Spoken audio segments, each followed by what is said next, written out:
What's up, fam? Welcome back to Entrepreneur Hour Podcast and Entrepreneur Hour TV, where we create superhuman entrepreneurs.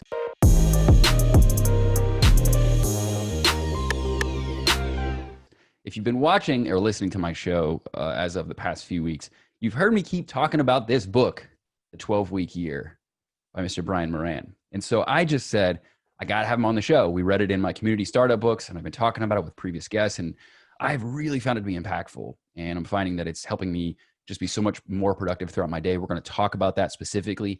We're going to talk about the 12-week year and why annualized planning just kind of sucks, right? So, and what you can be doing to be more productive throughout your day, your year, and achieving your actual goals, which should be interesting to you.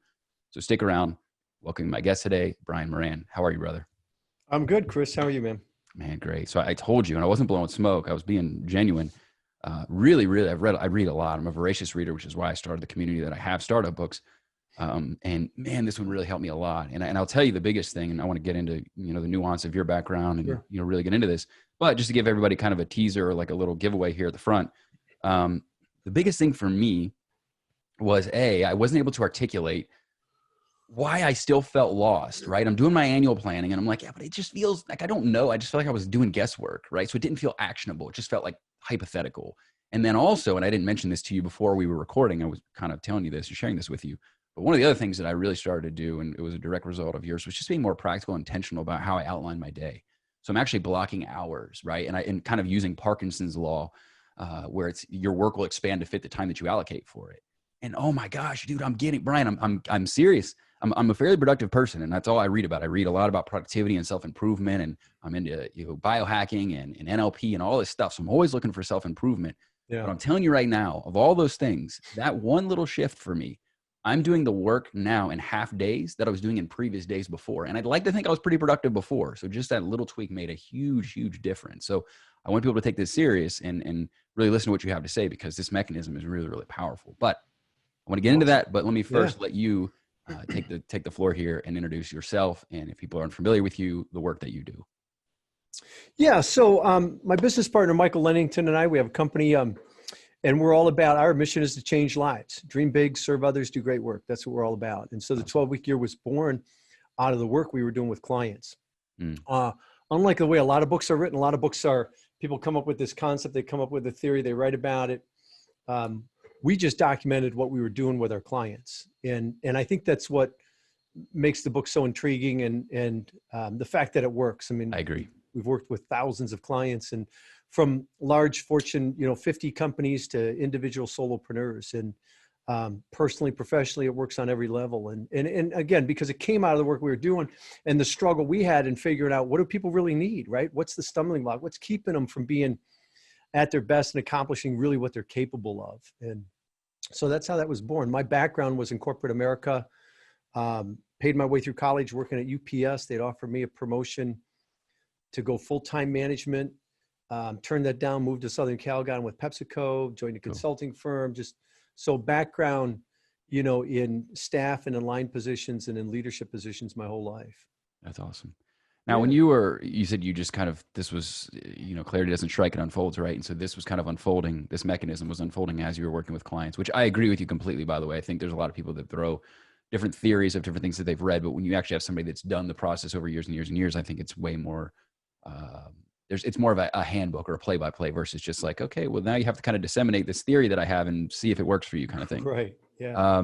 As you were going through that process though, and as you were working with clients, how did you kind of arrive? I'm just trying to give people kind of the science of how you landed on 12 weeks. Why was 12 weeks the magic number? And then some of the nuance specifically with this mechanism. How are you finding with that client work that this is just what worked best? Great question. So we first realized that, look, what people didn't need another idea. They all had great ideas. They all had resources. They all had intellect. And yet they were all searching for a new idea. And so we saw that the number one breakdown was a lack of execution. So we started to work and focus our work on, what does it take to execute at your best? And what kind of impact can that have? And we had kind of narrowed it down to a fundamental set of disciplines and principles. And we're getting good results with that. When one of our clients came to us and said, hey, are you familiar with periodization? And I had remembered it from when I was bodybuilding in college days. Mm. But Michael and I took a look at that and we said, you know what, this has applicability for what we're doing. Because in athletics, it was developed in the 70s, and it focuses on one particular skill or discipline. So it takes the concept of focus and overload and concentration and accountability and kind of wraps it in for this short sprint, and then you rest, and so you go through the different disciplines of your sport with it. Yep. So anyways, we saw that and we said, look, that has applicability. We moved it beyond athletics to really focus in a business or in a personal environment. And that's really where the 12-week year was born, because the thing we were running into as we were helping our clients apply the disciplines of effective execution is we were doing it the way everybody's always done it, where you set annual goals, you build annual plans, right? You break them down quarterly, monthly, and weekly.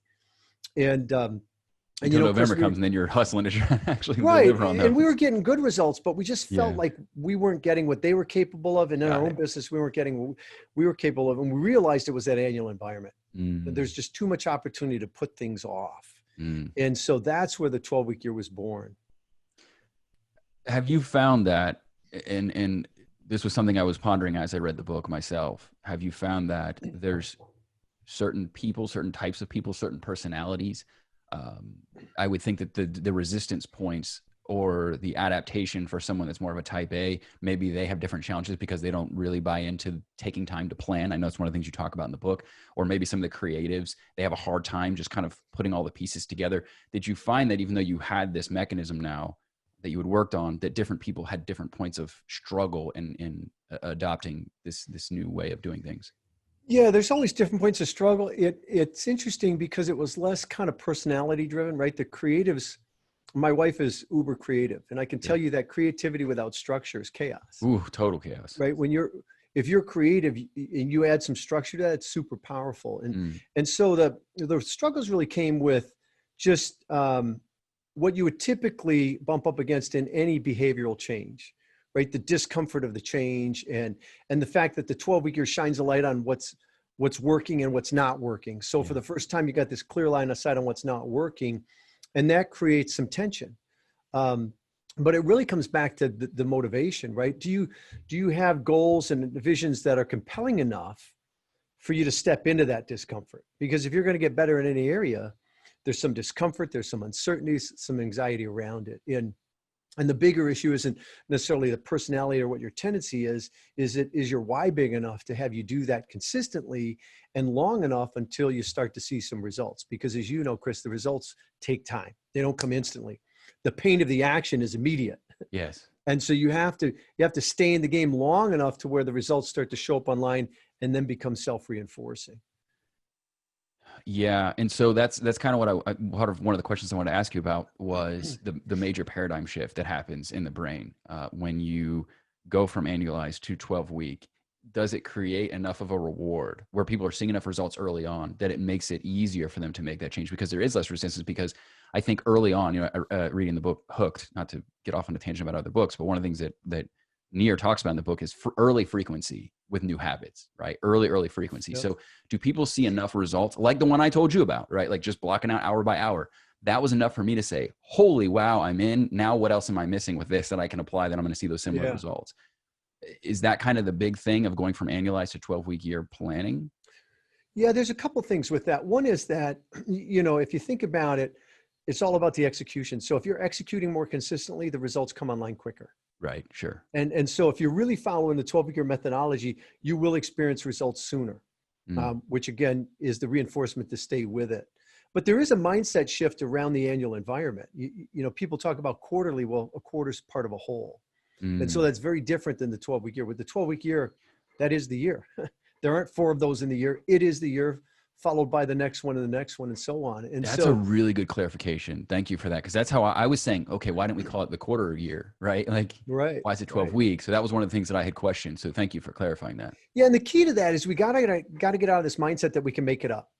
Because you may make it up enough to hit the goal. But think about that. You can't go back up and make up capacity left on the table last week, last month. Yeah. You can't go recapture that. Yeah. And that honestly is the difference where people are, what they're capable of versus where they're currently performing. It's not about working harder or longer. It's about more consistent on the things that really matter, that move the needle. So we have, We have thousands of clients that accomplish more in 12 weeks than they did in 12 months. I'm sure. Yeah. You know? Now, let me ask you this.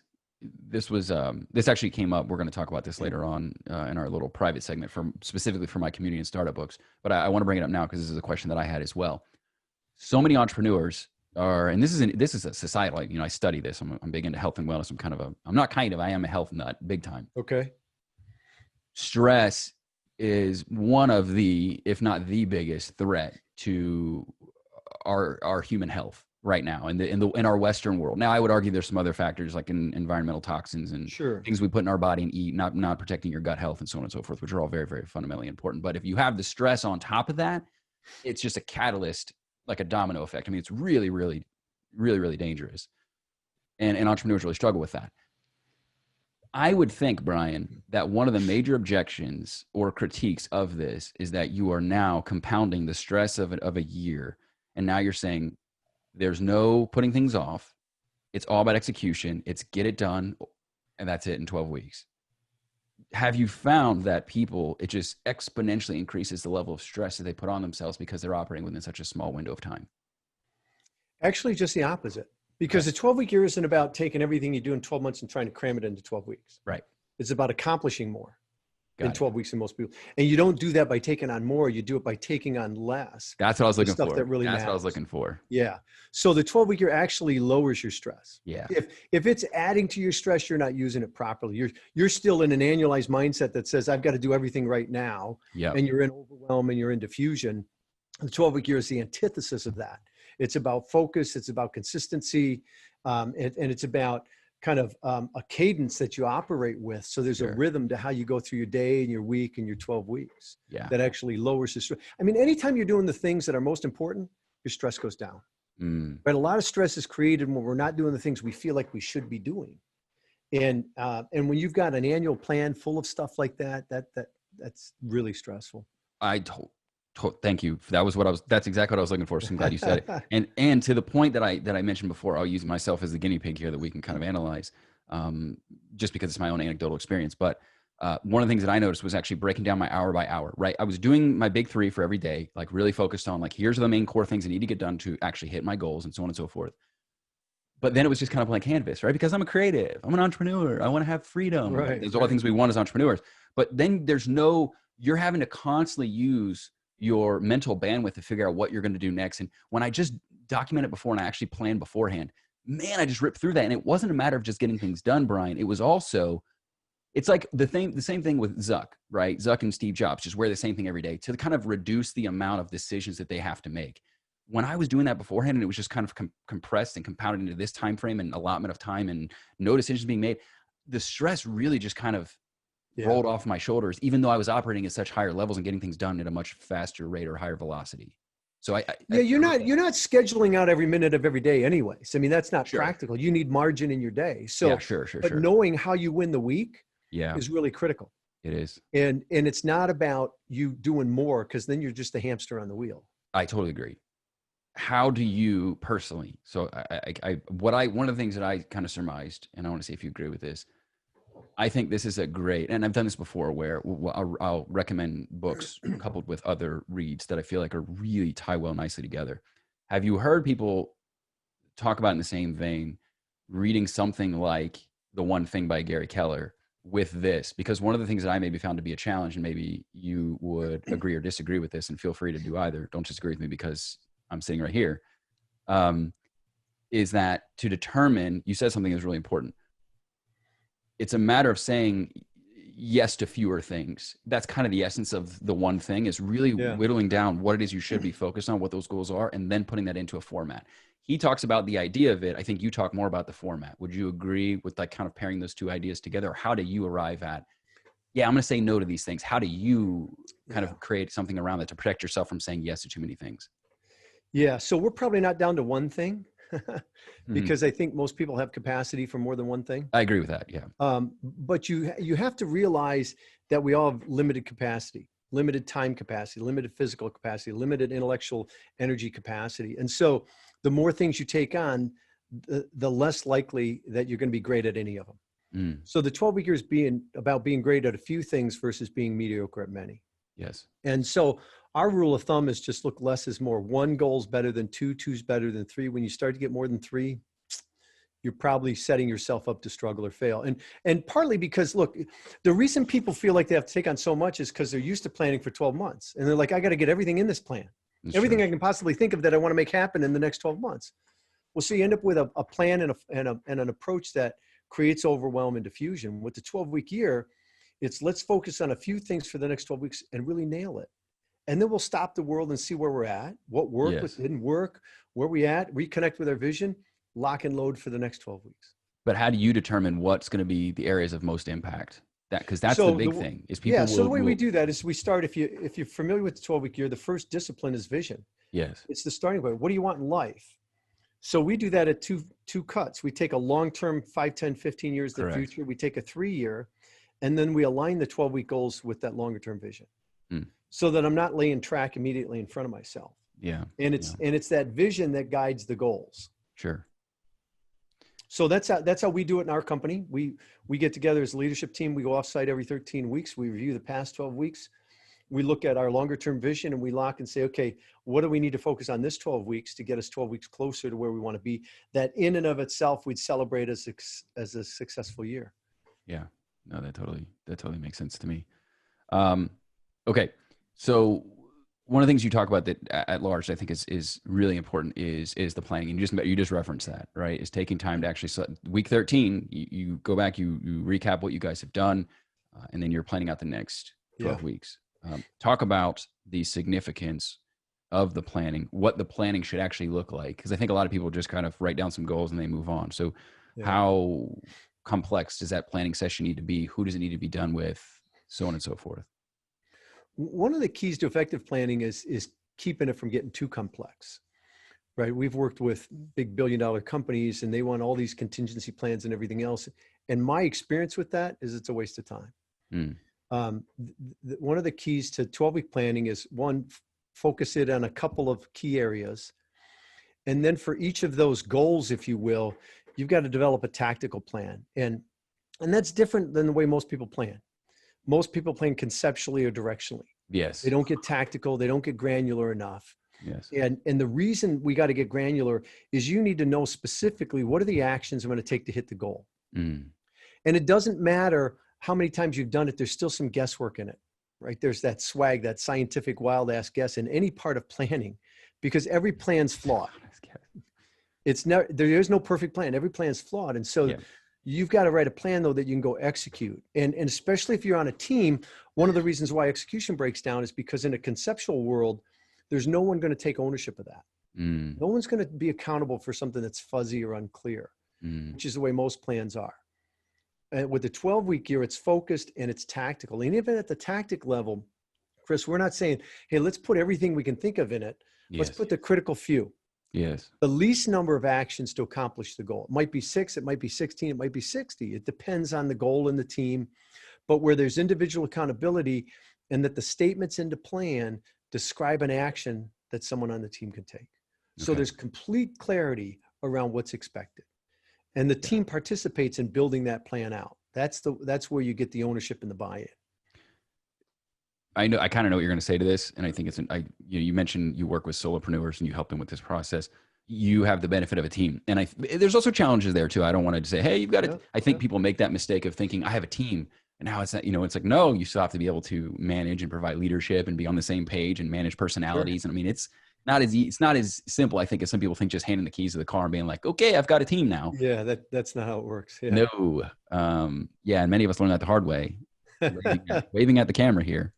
But anyways, for the solopreneurs, I think one of the things, Brian, that's maybe, and I found, myself in different situations where, hey, I'm working on a project solo and getting perspective from whether it's accountability partners or my actual business partners, you see things maybe in a way that you didn't see them before. So for the solopreneurs, I think maybe one of the challenges is they're maybe working from home, right? So they're not actually out in an environment where they're getting outside perspective, often, or maybe they're involved with a mastermind, stuff like that.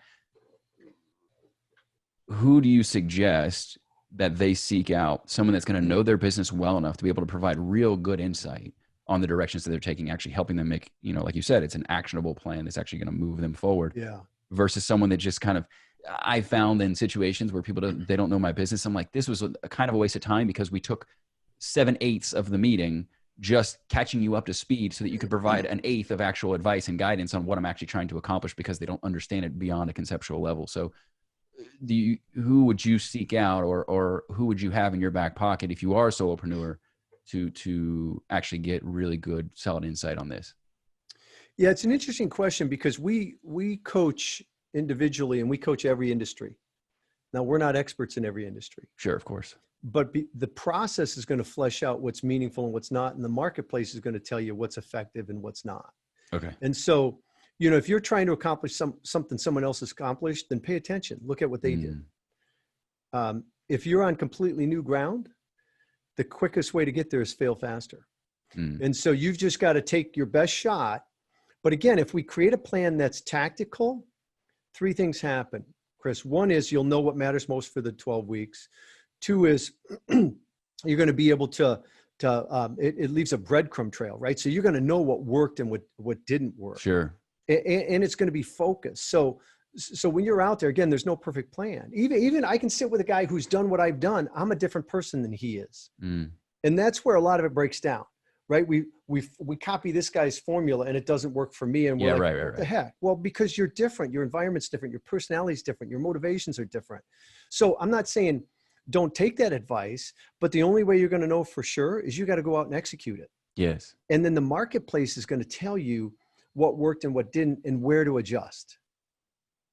And I think that's such a valid point. And I want to highlight that because we have never been more exposed to outside influence, and whether it's people online that are even this show, right? Even people listening to this right now, and they're trying to put together the pieces and, okay, now I need this, right? And they're trying to bolt that on. And I'm following so-and-so on Instagram. I'm going to try to bolt that on. And my competitor's doing this. I'm going to bolt that on. And I think that ties into why they're trying to do too many things, because they're giving everything equal importance of the things that you do, because so-and-so, and they're fun. And I've really struggled with this, Brian, because I would say early on, I called myself a pioneer, and I just went out and tried to figure stuff out. And I just turned off the world and just tried to figure out my business. And growth is really painful when you do things that way, but it was also liberating to not have all that noise and distraction. And now I've been kind of maybe going a little bit too far the other way and listening to too much of that stuff and being like, I just need to get out and just do this and roll up my sleeves and not worry about it. So I think marrying those two together, specifically in the digital world that we live in 2020 and beyond, that's what makes it hard. Would you want to speak to that? Yeah. So what we do, for instance, is if we come across new ideas or things we think that we might be interested in, whether it's a new digital way to go, social media, or whatever it is, we've got a file, we keep it in until it comes time in that 13th week where we're planning. Yeah. Because our focus, once we put our plan together, is to execute the plan and adjust only based on the feedback. Got it. Because if I do it any other way, what happens is every time I come across something new, I change the plan. Yes. And I never execute.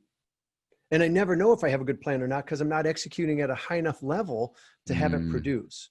So we're always on the lookout for things that work, but we don't plug them in our plan immediately. We'll come back in that 13th week. We'll look at what worked, what didn't work, where are we going, and then we'll look at all the things we should consider as possibilities for executing, and then we narrow it down. We say, okay, if we could only do one of these things, right, which one would have the biggest effect? Right. That's when we're taking on. And we might take on another one with the same question. If we could only do one more. And that's typically where we stop at 2 or 3. And if it didn't make the cut, it didn't make the cut. It stays in the file. It'll come out 13 weeks later again. Yeah. But we're not chasing a bunch of rabbits, because you're not going to be successful that way. Right. I just want to clarify. I assume when you say feedback, you're really referencing, and maybe a combination of some things, but analytics and data is probably in that discussion, correct? Yeah. Yep. It's the marketplace telling you what worked and what didn't. So it's the analytics, it's the scorekeeping, the measurement. Yeah. Yeah. Because I think, and I just wanted to highlight that. I wasn't, challenging you on that or anything. I just wanted to highlight that because I think there's too many people, and you mentioned it earlier on, when they have too many ideas, right? So they're pivoting all over the place. And I think that they're making a lot of these decisions, really fundamental or foundational decisions, and just going in a completely different direction off of mere speculation, and not necessarily actually looking at and analyzing the data, whatever data they have available for whatever it is they're trying to make that decision. And you called it feedback. I would say as part of it too. It's purely a gut feeling, which I'm not dismissing the importance of that, but that should be, like, in my view, that should be the determining cherry on top of the decision. The core of that is like, okay, what feedback can we gather? What data can we gather to actually kind of validate those key assumptions that we have, or the gut feeling that we have? Yeah, because if I'm constantly pivoting, think about that, right? Everything's sub-optimized. Yes. I never take anything to fruition, and then I wonder why I'm not great at anything, because you just you're like the plate spinner, right? You're just constantly running from one to another and another, and nothing's really optimized, nothing's really working, because you're not giving it enough time and enough focus and enough energy. Yeah, and if you have a team, oh my gosh, they're going to hate you as a leader. I remember sometimes, and I keep referring back to myself, but sometimes I would just say, this week we're going a different direction, and my team's like, we just started doing, we don't, and it's just, it's when it's yourself, it's easier, but you also confuse your market too, because if you're like doing one thing and all of a sudden you're doing something else, you're kind of losing that traction of establishing who you are, the interpretation or the perception of who you are in the market. So I think a lot of people. Yeah, you never get anything fully dialed in. Yeah. That's where the success is. Yeah. Yeah, which I think goes to the point. I think people, I think patience, I think I said this recently, I think patience is one of the key words I think that's so undervalued in entrepreneurship, is the patience to actually see things through. The patience and persistency, I think, are the two things that I mentioned that were really undervalued in this whole entrepreneurship discussion. It's kind of interesting because I'm really impatient in getting there. Me too. But I'm really focused on getting there, which creates a patience in, okay, if it didn't work this time, interesting. What did we learn? How do we adjust? I don't bail on it. Yeah. That makes so that's the patient part that you're talking about. You don't bail on it, but there's an impatience for, okay, let's get out there and do some stuff. Let's learn from it. No, it's kind of like software providers, right? They come out with version 1.0. They know it's flawed. They know there's a 2.0. Yeah. How do they make the adjustments for 2.0? It's based on the feedback they get from 1.0. And it's the same way with a plan. Your plan's flawed. Yeah. You got to get out there, execute it, pay attention to it, and take that feedback and then make smaller adjustments more frequently. That's how you accelerate the success. Yeah, that's a really good determination. So thank you for providing that clarity. I think urgency, I would think it would kind of go in line with impatience. I think that's a really important thing to mention. Cool. So let's talk about I kind of referenced it earlier, but I wanted to make sure that we talk about this because you reference it later on in the book. Just about the friction that you might see with both yourself or with your team working towards 12-week year. I think a lot of people struggle with it, taking on new habits, building new habits. That's why so many people, I think it's, 83%, don't quote me specifically on that figure, of people give up on their New Year's resolutions by, I want to say early February. Pretty close. Yeah. Yeah. So obviously we're not very good. And probably for a variety of reasons. I think mainly expectations are a little bit off when it comes to actually setting goals and achieving them. So as that relates to adopting 12-week year, obviously we want people to get results from this. What are some of the biggest areas of friction that you see? Should people roll it out slowly in migrating to 12-week year structure, or should you just rip the Band-Aid and jump right into it? What have you seen to be most effective? I don't know that there's one way that's most effective. We've seen people sort of ease into it. There's some recent studies though that show all in is a much better approach. Okay. And what the studies have found is that the pain of change isn't much greater when you're all in than a little bit in, but the results come on much quicker. Interesting. So, and applying the 12-week year is not difficult. There's really nothing painful about the 12-week year. Yeah. The pain is that if you're taking new ground, you're doing things you haven't done before. That's where the discomfort comes in. And that's probably the biggest stumbling block for folks. The people that drop out don't drop out because the 12-week year is complicated, or it's because they weren't willing to do the heavy lifting, and they were tired of looking at it day after day after day, week after week, and being reminded of the fact that they're choosing not to do that. Yeah. But that's the value of the 12-week year. It shines a light on what's working, shines a light on what's not working. Again, back to that vision though, if you don't have a compelling vision though, in the moment, it's really hard. Because in the moment, then all I experience is the pain of not doing the activity or the pain of doing the activity, but it's not connected to anything greater longer term, right? If I don't have this compelling vision of a future that's bigger than the present, then it's really hard. Because I think, Chris, we're all wired for comfort. Sure. We love it. We seek it. You think about that. That's the bugaboo. And so how do you get yourself to daily and weekly engage in the things that are uncomfortable? It's got to be connected to something you want that's bigger than what you currently have. And could be the impact, could be the financials, could be the time, whatever it is, but you've got to connect with that to the point where you can connect the dots between those daily actions and live in that life. And the more you can do that, the easier it is. I would think that having a 12-week year structure would allow you to connect with that on a more frequent basis than annualized. Because I think annualized, like you said, everything just kind of slips and gets pushed to the side. I would think also too, reinforcing your vision is also one of those things that kind of, I can't tell you, first of all, it requires intention, but I can't tell you using annualized planning that I'm actively thinking about and being forced to analyze my vision. And then what does it mean right now for taking steps towards that? Right. I think like you said, the mechanism forces you to consider those aspects. Well, there's a lot more momentum built in a 12-week year. Sure. Right. And every 12 weeks is an opportunity to celebrate the progress and successes. So you're celebrating more along the way, which creates focus, which creates energy. The momentum's building. There's just so many benefits to it. Again, are you a subscriber? I didn't have this outlined for you, but it's a question that I wanted to ask you.